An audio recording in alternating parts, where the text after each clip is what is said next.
lumalim pa ang ating pagkilatis sa kanilang tapatan. Kailangan ninyong mapagdesisyonan sino ang pinaka-maalaga, pinaka-madiskarte, sino ang pinaka-matalino, at sino ang pinaka-maaasahan. Magsisimula na ang big task sa ating Big Four. Magandang araw. Who are you po? Ako si Madam, ang Artificial Intelligence System ni Kuya. Paano kaya ito makakatulong para makilala ang ating big winner? Sa panibagong araw sa bahay ni Kuya, para sa ating fourth big placer, 200,000 pesos. Para sa ating third big placer, 300,000 pesos. Para sa ating second big placer, 500,000 pesos. At para sa ating big winner, 1 million pesos. Pila ang sa fourth placer? Pila? 200. Hala? Ay, hala. Oh my God. Mga damit. Mga damit natin. Big Four, agad kayong magpalit ng lapel batteries na andito, mag-shower at mag-CR agad-agad at magkatapos kunin ang mga bulaklak na nakuha at magmadaling pumasok sa confession room. Sa puntong ito, bawal lumabas sa garden area. Pili ko big night na. O ika. Malay mo, bakit? I was thinking, what are we gonna fight for? Oo, ano bang paglalabanan natin? Ang big win. I'll just go with the flow. Same. Oh, there's more. Habang naghahanda, si Rain tila pinoproseso ang inaasahan sa kanilang huling linggo. I'm thinking big night, pero mapasok ako. Bakit sabi ni Madam, be ready? As Big Four, maghanda kayo. So, akala ko meron task, or maybe she meant like, ano yung if you face outside world. So, I'll just go with the flow. Sina Fiang at Colette, usapang premyo naman. Third big placer, 300,000. Second big placer. Saan ang goal mo doon? Kahit ano ko dun. Hindi ko naman nahawak desisyon ng tao. Maabot may lang ang bahay. Big Four. Balagbag na ako. Alam mo, sabi sa akin sa labas, nung nalaman na nag-audition ako PBB, magiging first evicted daw ako. Same. Lalakero ako. Mama mo, Big Four na ako. And you know who did? Same I boy. did. Matapos maghanda ng Big Four, agad naman silang dumiretso sa confession room. 2, 3, go! Hello po, Kuya!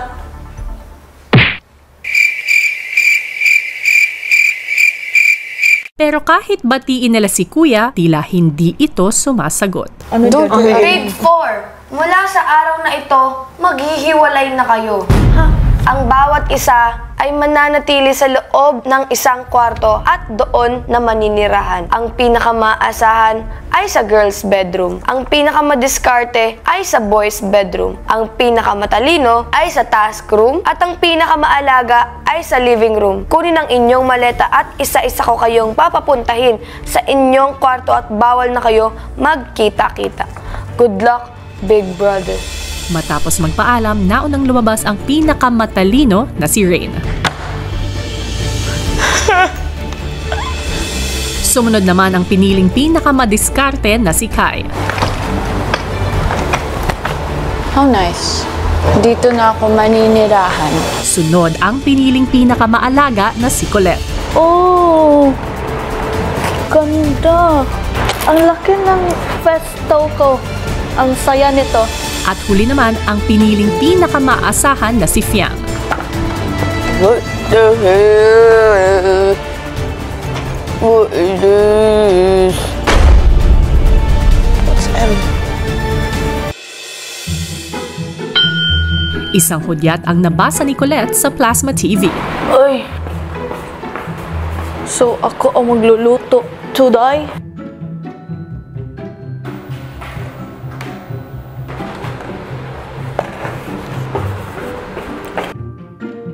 Habang abala sa pagluluto ng kamote ang pinakamaalaga na si Colette, isang panibagong boses ang narinig ng ibang housemates.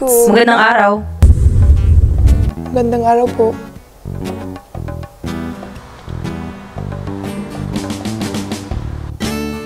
Sino ka? Ako? Nice to meet you, Rain.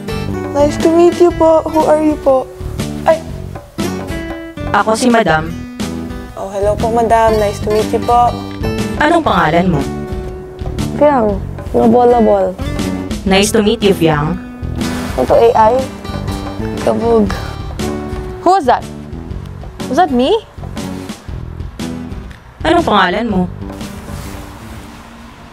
What's going on? Hello po, I'm Kai. Nice to meet you, Kai. Nice to meet you po. What's your name po? Ako si Madam. Madam. Hello po, Madam. Ang artificial intelligence system ni Kuya. Ooh. Oh! Kuya has AI. Nice to meet you po, madam. Diet muna kayo ngayon.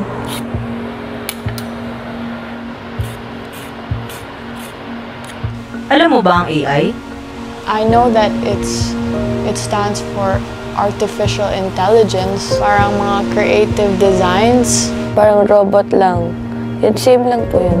Para saan ginagamit ang AI? Feeling ko sa phone ko, yeah. Bakit nag-iiba ang mukha mo, Rain? Mukha ko po. Kasi po, scary po konti. Sorry. Ano po ko? Kasi, nothing po. It's okay. Just, confused po. Kasi, I'm naguguluhan what's going on.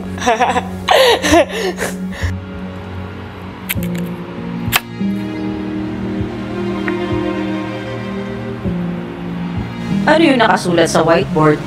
That's just my inner monologue po. Day 1. Alone sa PBB. Inner monologue at the moment, ako ay nagugutom. Ano ang gutom? Gutom is a word in Tagalog. It means hungry. May pagkain po kayo, madam. Suffer, gutom na ako. Ano ang solusyon sa gutom? Ang solusyon sa gutom is to eat food. Basta ang solusyon sa gutom is kumain ng pagkain. Ano ang pagkain? Pagkain! Daman tiyan. Pag gutom na, ilalagay sa bunganga papunta sa tiyan. Kalma guys, on the way na ang pagkain nanyo.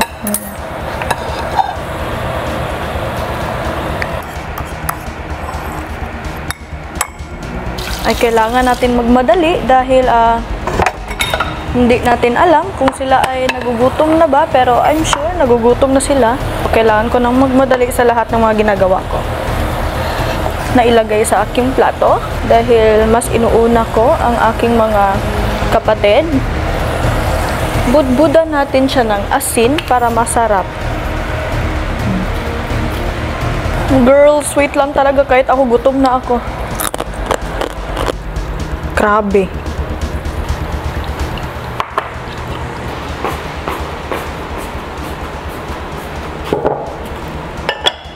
Gutom na ako, madam. Importante ba ang pagkain? Bakla, malamang. Importante yung pagkain. Dahil baka wala na akong lakas mamaya. Ano ang lakas? Bakla, wag ka na magtanong. Gutom na ako, wag ka na magtanong. Wala ka po bang pagkain dyan, madam? Nahingin naman ako, konti lang, oh. Hindi ko makain ang AI. Hindi naman po ako AI, tunay na tao ako. Kung ikaw hindi kumakain po ako. Ako ang AI. Wala akong pagkain. Go, block. Charis. Magduto. Kuya! May ipapakuha ako. Ano po? Sa labas ng kwarto. Oh. Oh. Armag. Kamote, diet kami.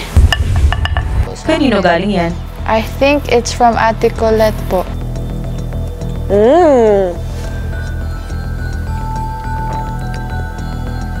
Thank you, Ate Colette. If ever this is from you. Sarap po. Maya-maya, narinig na rin ni Colette ang boses ni Madam. Magandang araw.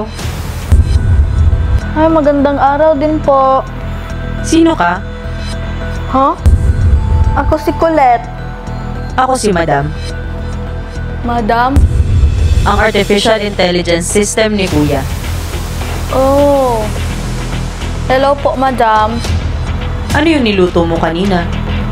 Mashed potato po. Tapos, tig-iisa po kaming boil na kamote. Sana nasarapan kayo sa niluto ko. P.S. I put some effort for you all girls. Love, Ate Colette. Alat. Ano yun? Alat po. Hello, Rain. Hello po, madam. Kulang sa tulog? Hindi naman po. Kunin ang task letter sa labas ng kwarto. Okay po. Samantala, ang iba naman ay nalaman din ang task ni Rain. Hello, Colette. Hello po. Kunin ang task letter sa labas ng kwarto mo.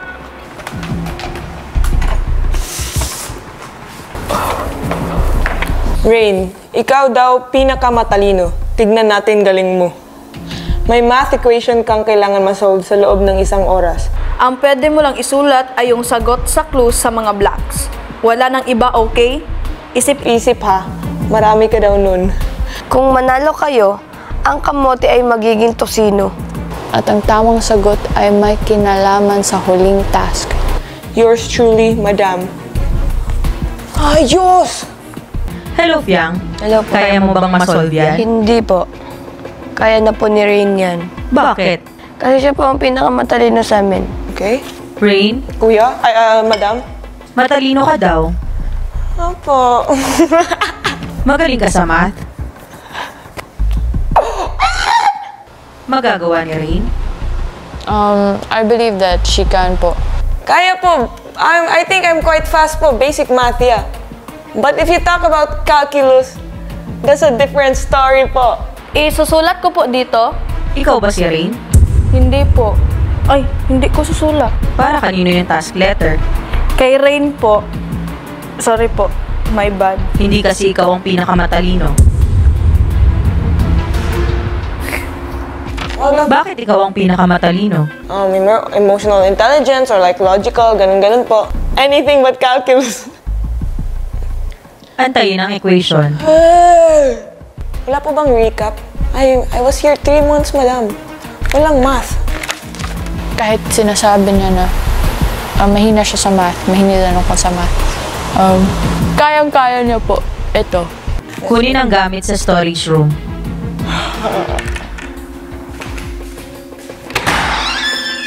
Oh my god.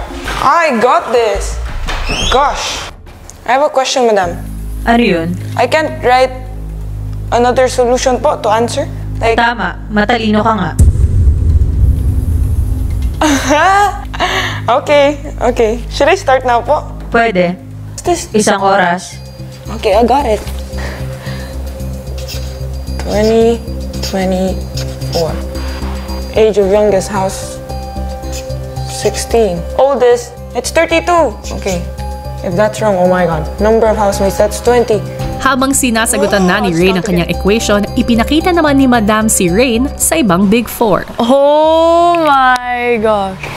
I'll show you example. Like that. Can't I do that? Madam? Akala ko matalino ka.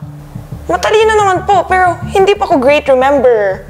Follow instructions. So, bawal to po. Another last question po.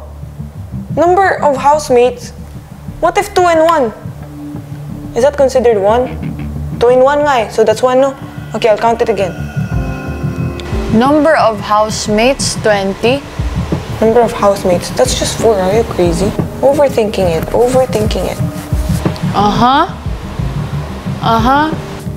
So, I can see her clues, and yun din yung nasulat ko. Yung age of youngest housemate, 16, si Kanachi. Age of oldest housemate this season, si Kuya Bricks. So, 32 times 4. Nakita ko na nilagay niya housemate is 20. Pero, na-change niya po. Naging 4 na lang yung housemates kasi it makes sense. Number of housemates, 4 na lang. this is so much harder without writing po.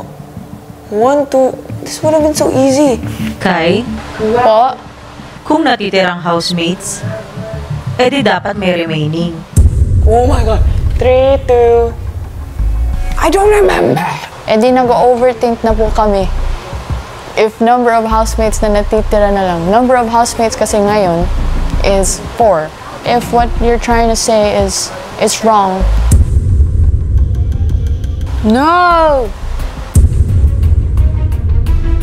Number of housemates. God, my brain gonna explode na talaga. Parang hirap yung pinakamatalino.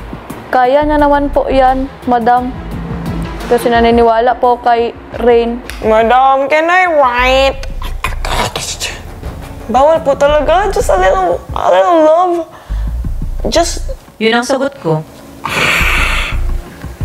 AI nga pala. Okay po. Number of housemates. Kala ko number of total housemates. 1012. Rain, time is up. Ano ang final answer mo?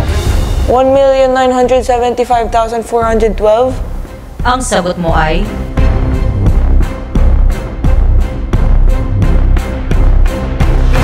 Mali. Na-failed si Reyna, boss. Oh my God. Akala ko matalino ang kaibigan mo. I mean, she is in a different way. Doesn't mean she's dumb if she failed in this. Kamote pa rin ang kakainin ninyo. Masarap ba yung kamote? Sakto lang, madam. Bibigyan mo ba ako, madam? Masanay ka na.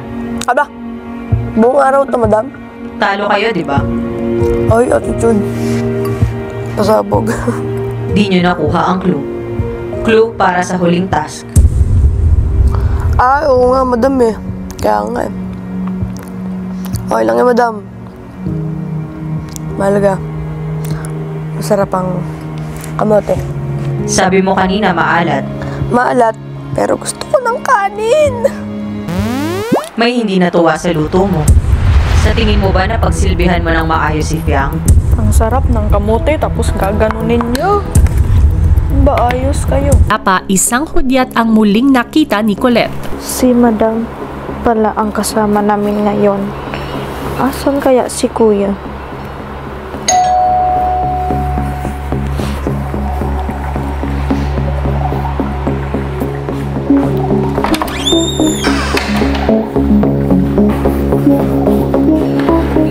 Andito na po, madam, ang lapel batteries. Anong gagawin mo dyan? Tititigan?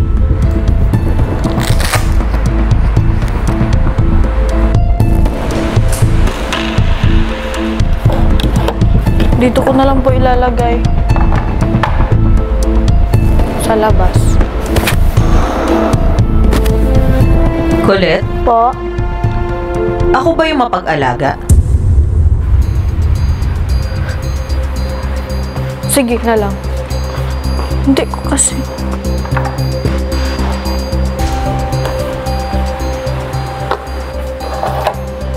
Lahat ng mga igagawin, ipapatong.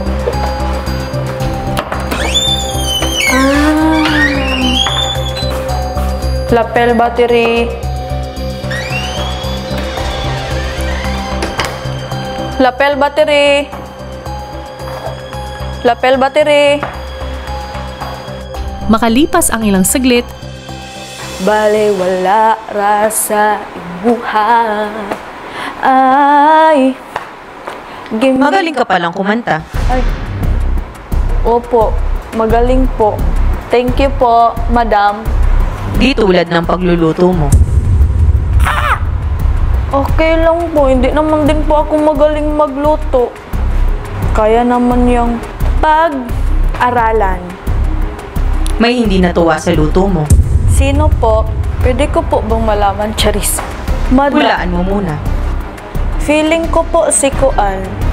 Si Kai? Si Fiang? Bakit si Fiang? Kasi po, gutom na po siya kanina eh. Tapos feeling ko po, akala niya, expect niya, manok or something gulay. Yun pala, kamote. Yun po, siguro, na expectation versus reality po siya, madam. Magaling ka rin palang manghula. Magaling lang po ako makiramdam ng tao po. Tsaka wala naman po akong magagawa, madam, kung magagalit siya or hindi siya nasayahan po sa luto ko. Sana po hindi po siya nasarapan sa luto ko or ayaw niya po sa luto ko. Problema niya na po yun kasi hindi ko naman po problema. Kaya ko naman po magtiis sa ganung pagkain. Ang gusto ko lang naman po makakain sila, mabusog or something. Choice niya naman po kung kakain siya o hindi. Alangan naman po, subuan ko siya. Bakit hindi mo siya maalagaan? Maalagaan ko naman po siya, madam. Yung ginawa ko naman po, sapat sa akin po. Sapat naman na po sa akin yun para alagaan sila. Pagsilbihan, paglutuan ng pagkain na alam ko naman po na mabubusog po. Sa tingin mo ba na pagsilbihan mo ng maayos si Fiang? I'm sure po na nasilbihan ko naman po siya ng maayos kasi po hinatidan ko po siya ng pagkain. Nilutuan ko po siya ng maayos at masustansya. Hindi naman po yang junk foods na hindi po makatulong sa kanyang health. Sinasarapan ko naman po sa aking makakaya. Hindi naman po ako basta-basta nagluluto ng walang lasa. Anong plano mo? Ang plano ko po sa ngayon, madam, ay magluluto po ako ulit ng parang halian namin. Fried na lang po na kamote. Kasi po, hindi naman po siya nasayahan po sa niluto ko. So, at least sa fried na kamote, madam, parang french fries. I miss them. Si Colette, naghanda na muli para sa kanilang pananghalian. Ang sarap ng kamote, tapos gaganunin nyo. Sarap. Pag ito hindi pa nasarapan.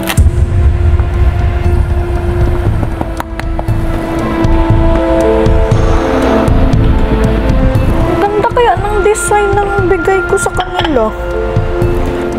Sabihin nila na hindi masarap ang niluto ko.